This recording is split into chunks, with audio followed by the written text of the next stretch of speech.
On the lonely highways of Florida, a drifting woman named Aileen Brennan stands at the roadside with her thumb out, waiting for a stranger to stop. Female serial killers are rare, but Aileen will become one of the most infamous in history.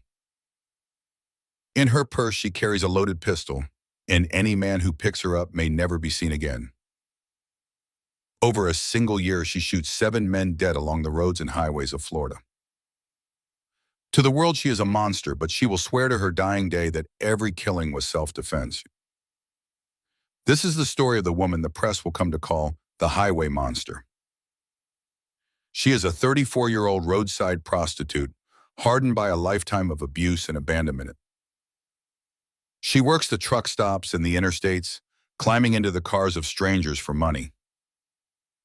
But in the autumn of 1989, these encounters begin to end in gunfire. Her first victim is a man who picks her up near Daytona Beach. His abandoned car is found first, his wallet and belongings scattered nearby. Days later, his body is discovered in the woods, shot with a small caliber pistol. Over the following months, more men vanish along the same Florida roads. Each is last seen alive, picking up a lone woman, then found dead among the trees. She takes their cash, their cars, and their belongings and disappears back onto the highway. For months, the police refuse to believe that a single killer is responsible. They cannot accept that these murders might be the work of a woman. And so the body count climbs, one lonely stretch of road at a time. Aileen does not hunt in the shadows. She is hiding in plain sight on the open road. She drifts through trailer parks and cheap motels with the woman she loves. She uses a string of false names to stay one step ahead of the law. But she makes a fatal mistake, pawning the dead men's possessions for quick cash. Each pawned item is logged with her thumbprint pressed onto an official slip. When the police finally admit the truth, those fingerprints have a name. They trace her through motel receipts and the aliases she has scattered across the state. In January 1991, they arrest her in a Florida biker bar. Her former lover agrees to help the police draw out a confession. Aileen admits to the killings, but insists that every man had attacked her first. At her trial, she takes the stand and describes a brutal rape that drove her to kill. The jury does not believe her, and she is sentenced to death. She screams that she is innocent as they lead her from the courtroom. After 10 years on death row, Aileen Brennan is executed, still calling herself a victim. Aileen Carol Brennan is born in Michigan in the winter of 1956. Her parents are barely more than teenagers, and they separate before she is even born. The father she never meets is a violent criminal, later jailed for a terrible crime against a child. He takes his own life behind bars, a shadow over a daughter who never knew him. Her young mother cannot cope with her crying children and soon abandons them. Aileen and her older brother Keith are handed to their grandparents to raise. The home is strict and cold, and the children are shown very little warmth. At the age of 6, a game with a lighter fluid leaves her face badly scarred. She grows up feeling ugly, unwanted, and utterly alone in the world. Before she is 15, she becomes pregnant and is sent away to have the baby. The child is given up for adoption and she never sees him again.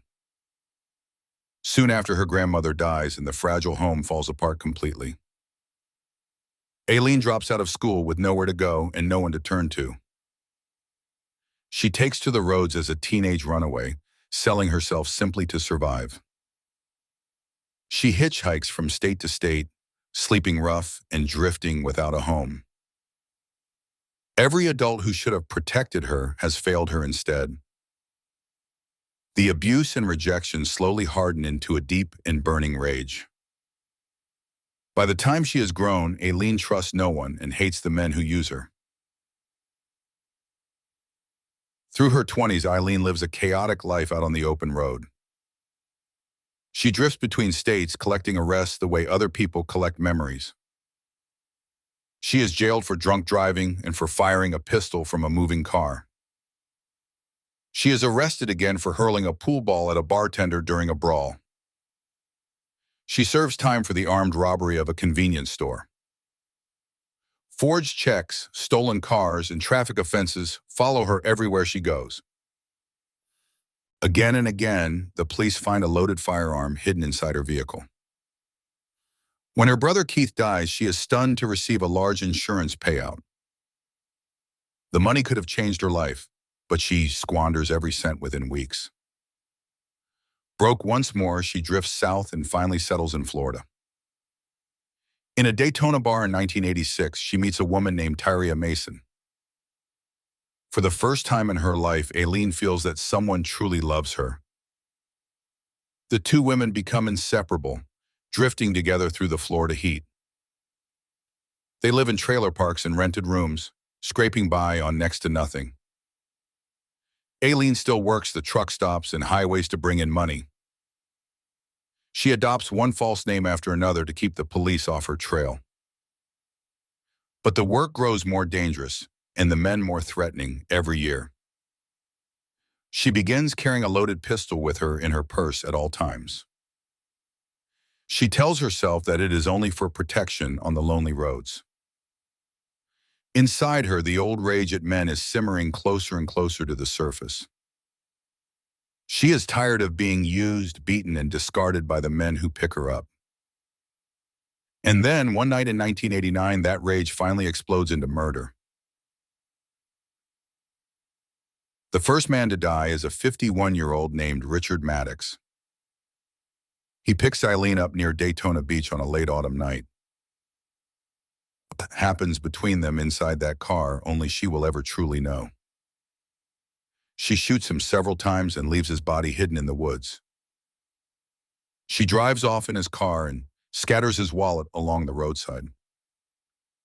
His abandoned vehicle is found long before his body is ever discovered. Weeks later, a second man, David Sumner, disappears on a Florida road. His body is found in woodland, shot with the same small caliber pistol.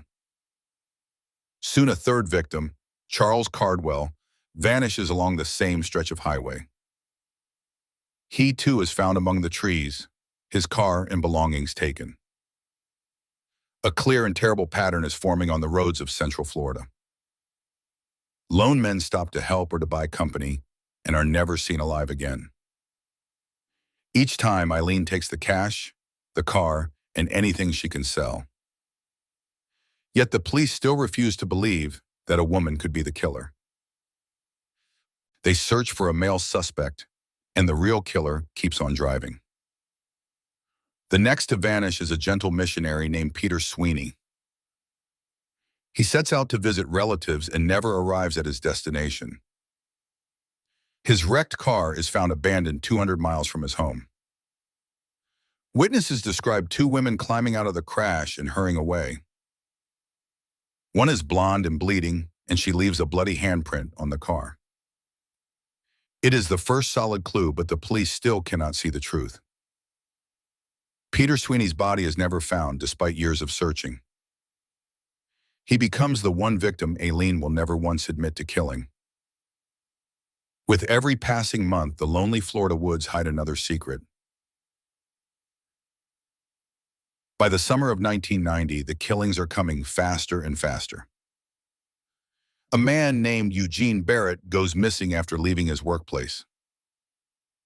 His body is found days later in a national forest, shot dead. His credit cards and an empty bank bag are scattered around the scene. Next, a retired police chief named Dick Hammond disappears in Central Florida. Even a former lawman is not safe from the killer on the highways. His body is found the very next day, shot many times. Then a trucker and reserve officer named Walter Atwood is killed. His police badge and equipment are stripped from his body and stolen. At last, the mounting bodies and the press force the police to act. They finally admit that a single serial killer is hunting Florida's roads. But they still do not realize that the killer they seek is a woman. The break comes not from clever detective work, but from Aileen's own greed. She has been pawning the dead men's rings, tools, and cameras for cash. Florida law requires a thumbprint on every single pawn shop receipt.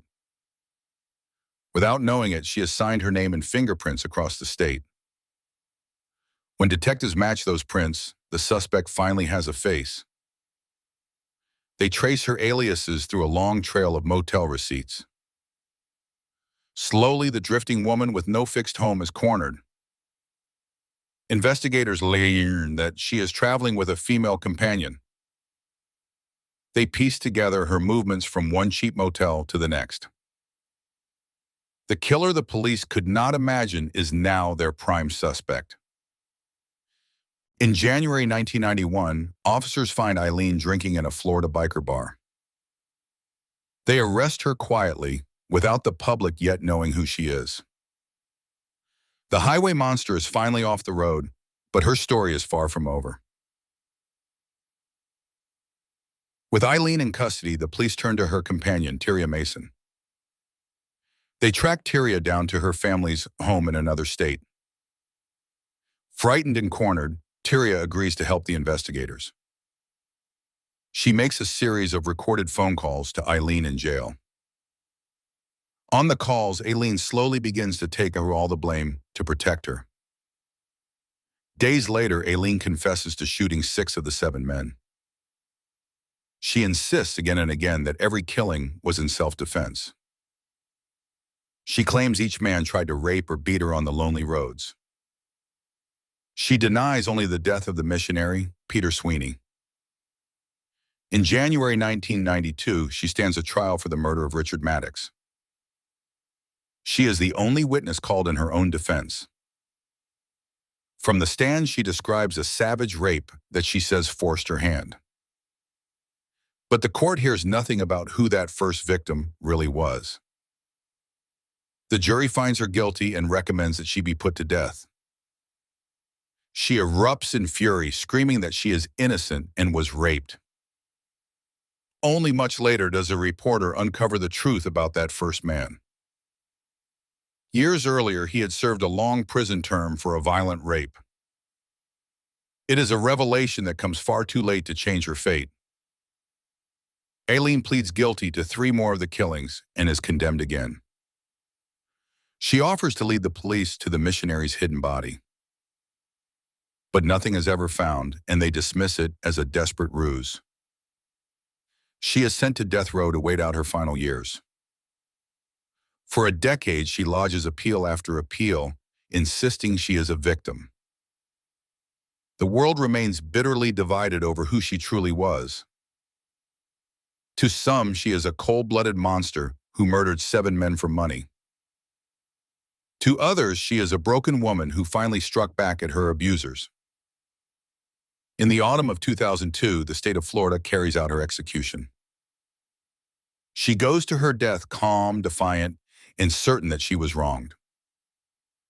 And the question she leaves behind, monster or victim, has never been settled. If you have followed this channel, you have seen killers who hid behind the most ordinary lives. You have watched a charming French widower court lonely women and burn them in his kitchen stove. Next time, we travel to post-war England and to a smiling gentleman who offered his victims friendship in business deals. He dissolved their bodies in vats of acid, certain that with no corpse, the law could never touch him.